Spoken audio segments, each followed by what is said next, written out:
Historia de la lógica. Primera parte. Aristóteles, a quien nosotros consideramos como el padre de la lógica, lo hizo en varios libros, agrupados todos bajo el título de Organon. Y con él empezó esta historia. ¿Él fue el primero? Bueno, a menudo se considera a Parménides como un antecesor, pero de momento no hablaremos de él para no confundir. En fin, de momento, Aristóteles es nuestro punto de partida. Las obras relacionadas con la lógica que escribió Aristóteles están compendiadas, como dijimos, en un texto llamado Organon, del que ya hablaremos en futuros videos. Este es solamente un panorama general. Es una historia de la lógica, y claro, Aristóteles, padre de la lógica, es la pieza fundamental. Y vamos quizá a saltarnos unos episodios y decir que durante mucho tiempo Aristóteles fue considerado como el enemigo del conocimiento, y ya diremos por qué. Pero antes, vale ver en qué sentido fue también su amigo. Para ello, haremos una especie de prólogo en el que participa Platón, maestro de Aristóteles. Vamos a relatar una alegoría. ¿Pero qué es una alegoría? Una figura retórica en la que se pretende representar algo de manera gráfica. Por ejemplo, la paloma representa a la paz, el perro a la fidelidad y el búho a la sabiduría. Claro, esas son alegorías simples, en las que se representa una idea abstracta por medio de una imagen sencilla: paloma, perro, búho. La alegoría de Platón de la que aquí hablaremos es la de una caverna. Vamos a entrar. Podemos encontrar a algunos hombres encadenados, que en la alegoría representan a toda la humanidad. ¿Todos estamos encadenados? Pues sí, según Platón. La situación está en que sus grilletes no solo les impiden salir, sino inclusive voltear. De modo que lo que ellos pueden conocer es únicamente lo que ven enfrente de ellos: sombras en la pared de la caverna. Detrás suyo hay una fogata, y entre ellos y el fuego hay unos hombres que van pasando algunos objetos cuyas sombras son, precisamente, las que los hombres pueden ver en las paredes. Pero ahora abramos la imagen y veamos. ¡Uno se ha liberado! Y claro, ya se da cuenta del engaño, observa las sombras, pero ahora se percata de que esos son solo sombras, representaciones de las imágenes que los hombres están pasando entre el fuego y los prisioneros. Pero en su curiosidad, sigue investigando. Y ahora ya está saliendo de la caverna. Entonces ve a pasar un caballo y se da cuenta de que las figuras que estaban en medio entre el fuego y los prisioneros son copia de estos de acá. ¿Qué piensa ahora de todo lo que veía antes? Que eran solo mentiras. Copia de una copia, ni siquiera del original. Y la alegoría continúa, aunque nosotros la analizaremos con mayor profundidad en otro video. Por lo pronto, revelemos el significado de lo que hasta aquí hemos visto. Las sombras representan el conocimiento sensible, es decir, el que podemos obtener gracias a nuestros sentidos.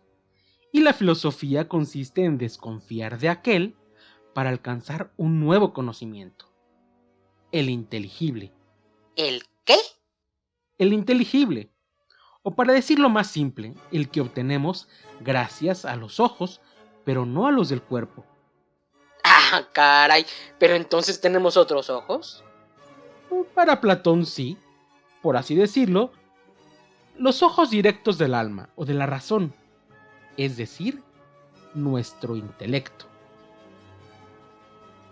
Ante todo esto, lo que opina Aristóteles es que Platón estaba loco, que no era así, sino que por el contrario, no solo el sensible es válido, sino que es el punto de partida del conocimiento. Todo empieza en los sentidos. ¿Y eso dónde lo dice? En un libro llamado Metafísica.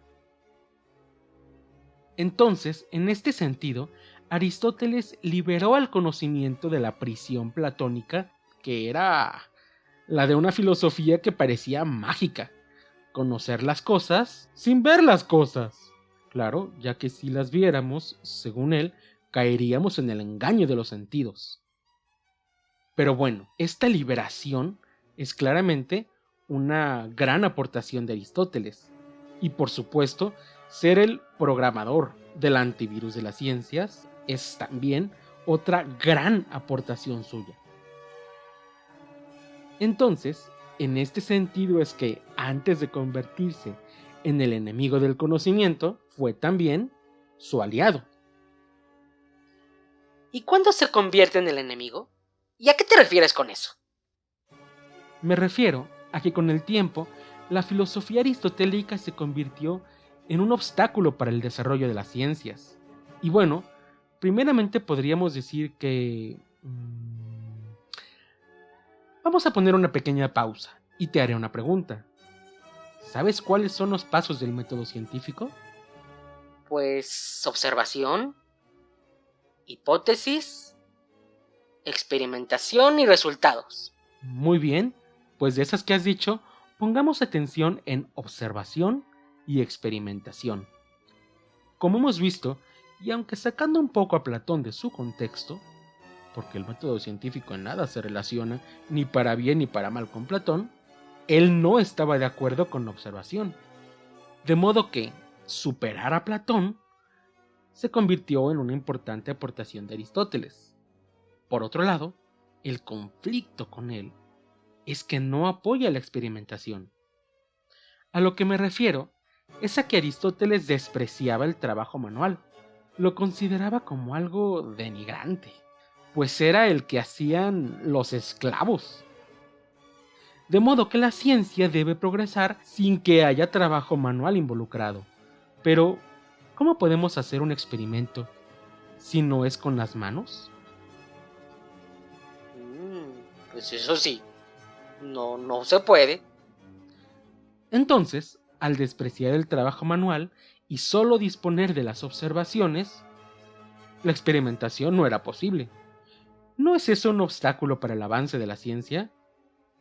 Pues sí, muy grande. Y ahora déjame contarte una pequeña curiosidad histórica. ¿Sabes que en la antigüedad griega el arte y la técnica eran actividades asociadas? De hecho, la palabra griega tekné es traducida como arte, y con el tiempo los significados se dividieron y tekné se asoció finalmente con el trabajo manual, mientras que al arte se le relacionó con un significado estético, surgiendo así las bellas artes. Pero esto es posterior. De modo que, en este sentido, podemos relacionar a la lógica con el arte, y a través de esta relación llegamos al trabajo manual, y así, la lógica como arte estaría vinculada al desarrollo y aceptación de la experimentación como un paso del método científico. En otro video reflexionaré más sobre la relación de la lógica, el arte y la ciencia, puntos de contacto y también diferencias entre ellos. Pero, bueno, luego de esta pequeña curiosidad histórica, regresemos a nuestro tema. Decíamos entonces que mientras la aceptación de la observación era un avance pilón aristotélico para el desarrollo de la ciencia, el rechazo al trabajo manual y como consecuencia la experimentación es, claro, un retroceso. Y en relación con dónde dice Aristóteles... Espera. Dime. Dijiste avance pilón. ¿Por qué? Bueno, es que claro que el avance principal es la creación de su lógica, a la que hemos llamado el antivirus de las ciencias. Es una lógica deductiva que no se puede equivocar. Y ahora que digo esto, ¿no suena extraño? ¿Que la lógica no se puede equivocar? Pues... Vaya, si yo sé lógica, entonces ¿acaso no me puedo equivocar? Pues sí puedes. Exacto. La lógica es como las matemáticas. Ninguna se puede equivocar. Pero las personas que aplican una u otra ciencia, eso es otra historia, claro que sí. es un error de las personas, no de las ciencias que son exactas. ¿Qué ciencias son exactas? La lógica y las matemáticas. No, por ejemplo, la física o la biología o la química, que hay margen de error en la propia ciencia, más allá de los científicos. Y ahora sí, ¿dónde? Dijimos que Aristóteles hablaba a favor de la observación en la metafísica, sobre su lógica en el Organon, y nos faltaba por decir ahora en qué libro habla en contra del trabajo manual. Bueno, lo hace en La Política. Por otro lado, ese rechazo no es la principal razón que convirtió a Aristóteles en el enemigo. Y para ser justos, no fue él, sino el aristotelismo.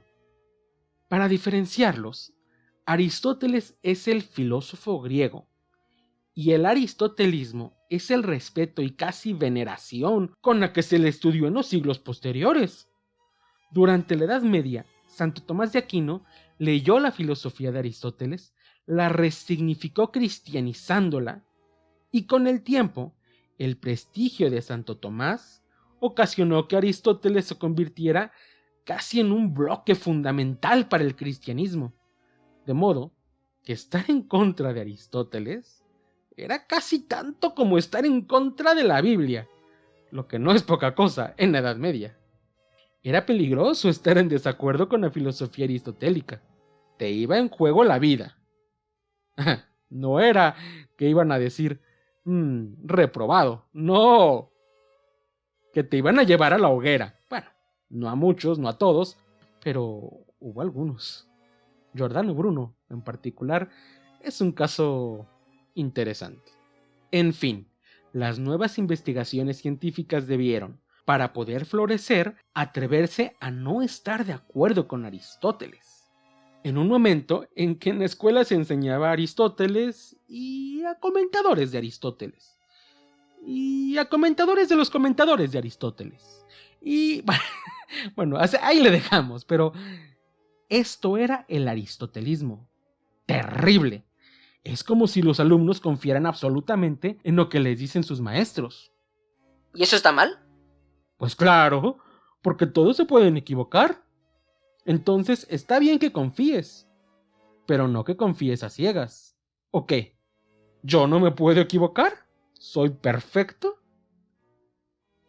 Se trata de que escuchen a sus maestros, pero no que asuman que lo que ellos dijeron seguramente está bien. No, créanles, pero no con los ojos cerrados.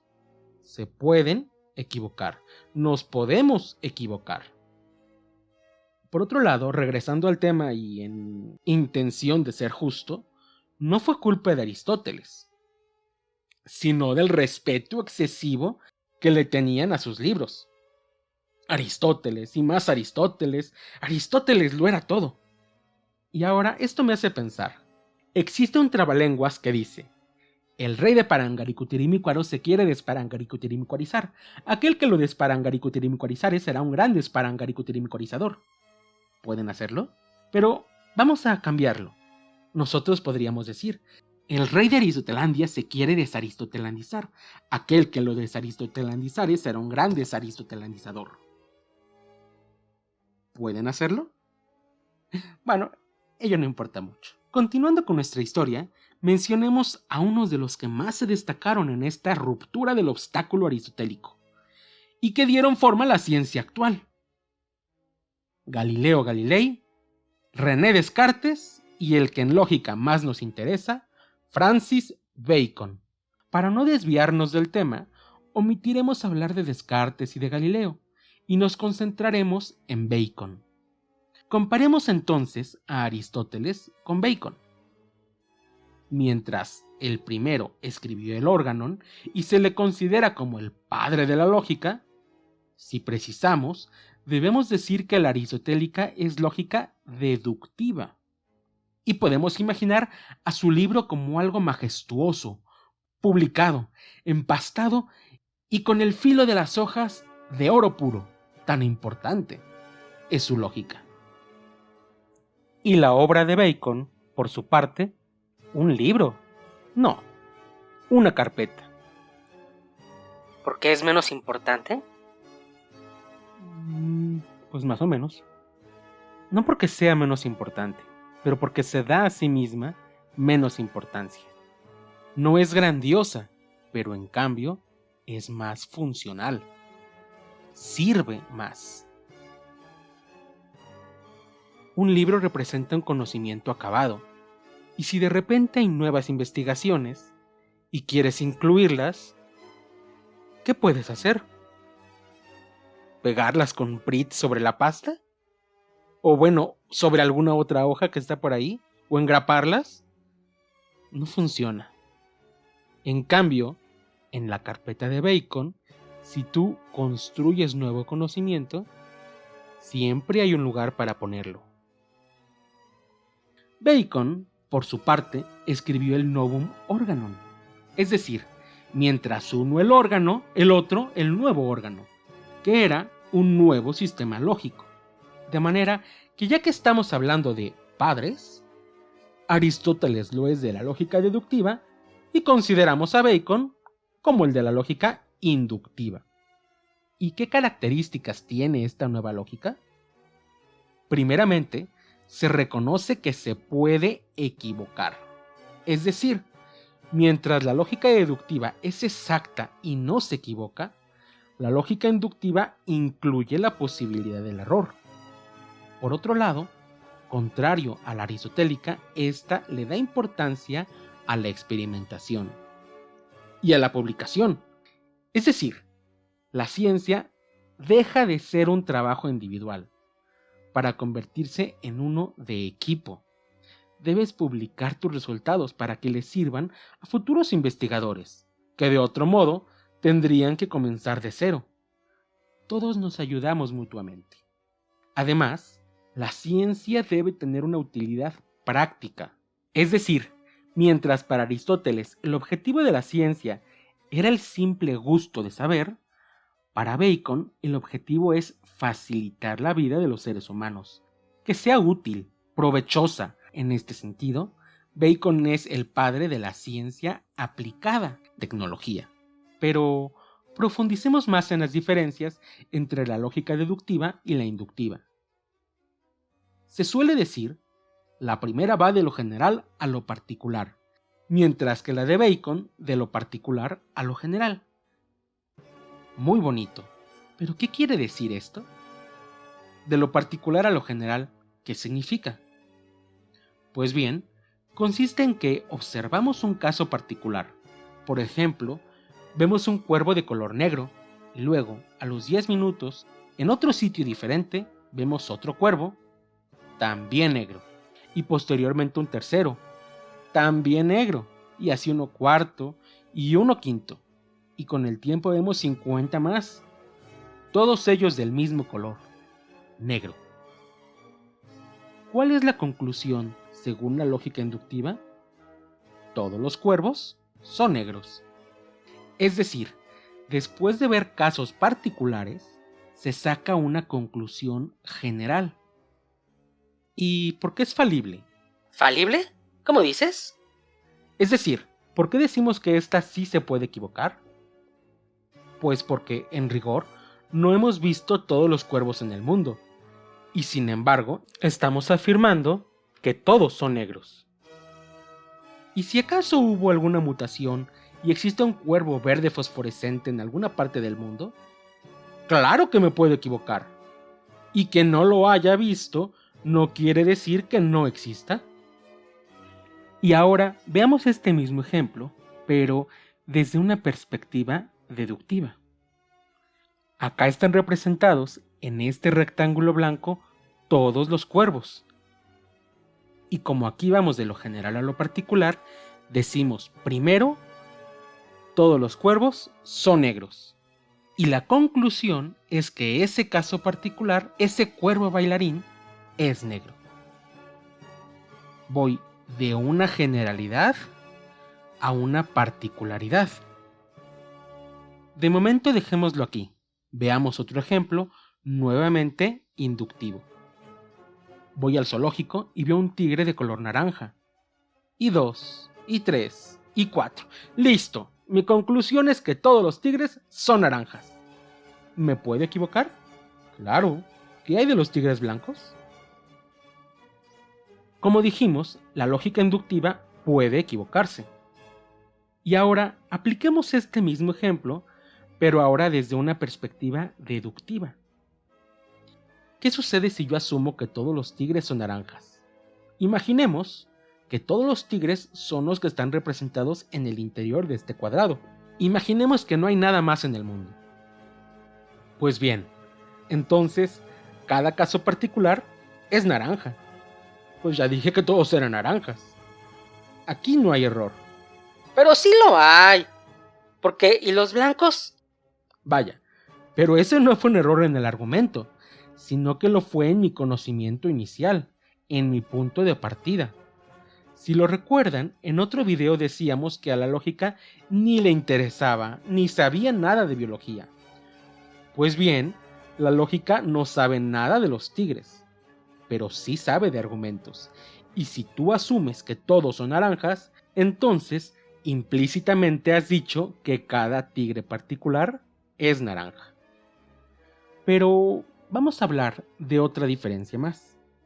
Para hacerlo, necesito que presten atención otra vez a algo que ya dijimos. Estamos asumiendo que todos los tigres son los que están representados en ese cuadrado. Es decir, no hay más. Solo y únicamente existen 4 tigres en el mundo. Cuando dijimos todos los tigres son naranjas, está implícito que cada uno de ellos lo es. Ya lo habías dicho. Cuando dijiste todos, implícitamente dijiste que cada uno. Entonces, hagamos el argumento. Todos los tigres son naranjas. Por lo tanto, este lo es. ¿Dijiste algo nuevo? No lo hiciste porque tu conclusión ya estaba implícita en tu premisa. Entonces, no te puedes equivocar, pero tampoco haces crecer el conocimiento. Mientras que, en la lógica inductiva, en esa sí te puedes equivocar, pero en esa sí generas nuevo conocimiento. La ciencia en general es principalmente inductiva. Busca casos particulares y después genera leyes científicas. Inducción y no deducción es la base de la ciencia.